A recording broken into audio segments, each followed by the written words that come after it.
សម្ដេចធិបតីហ៊ុនម៉ាណែតស្នើប្រធានាធិបតីបារាំងផ្ដល់ឯកសារព្រំដែនដែលជាមរតកនៃសម័យអាណាព្យាបាល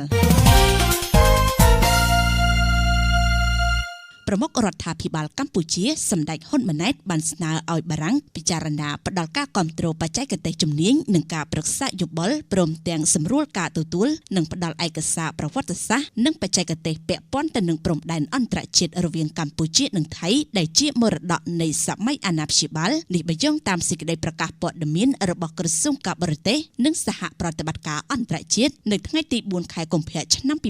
2026សម្ដេចនាយករដ្ឋមន្ត្រីហ៊ុនម៉ាណែតបានផ្ញើលិខិតមួយច្បាប់ជូនលោកអេម៉ានុយអែលម៉ាក្រុងប្រធានាធិបតីបារាំងដើម្បីឆ្លើយតបទៅនឹងការបង្ហាញឆន្ទៈរបស់ប្រទេសបារាំងក្នុងការត្រៀមខ្លួនផ្ដល់នូវឯកសារប្រវត្តិសាស្ត្រនិងបច្ចេកទេសពាក់ព័ន្ធទៅនឹងព្រំដែនអន្តរជាតិរវាងកម្ពុជានិងថៃក្នុងករណីមានសំណើពីកម្ពុជាក្នុងលិខិតនេះប្រមុខរដ្ឋាភិបាលបានសម្ដែងនូវអំណរគុណយ៉ាងស្មោះរបស់កម្ពុជាចំពោះប្រទេសបារាំងដែលបានប្រកាន់ជំហរជាគោលការណ៍គាំទ្រចំពោះបទឈប់បាញ់រវាងកម្ពុជានិងថៃក៏ដូចជាចំពោះការចូលរួមប្រកបដោយស្ថាបនារបស់ប្រទេសបារាំងនៅក្នុងកិច្ចប្រឹងប្រែងសម្រួលដល់ការដោះស្រាយជម្លោះដោយសន្តិវិធីស្របតាមច្បាប់អន្តរជាតិសម្ដេចបវរធិបតីហ៊ុនម៉ាណែតបានបញ្ជាក់ថាកម្ពុជាវិតម្លៃខ្ពស់ចំពោះការរួមចំណែករបស់បារាំងដល់សន្តិភាពការអភិវឌ្ឍនិងការកសាងជាតិឡើងវិញរបស់កម្ពុជាក្នុងរយៈពេលរាប់ទសវត្សរ៍មកហើយការរួមចំណែកនេះបានដើរតួនាទីយ៉ាងសំខាន់នៅក្នុងការពង្រឹងសមត្ថភាពជាតិកម្ពុជា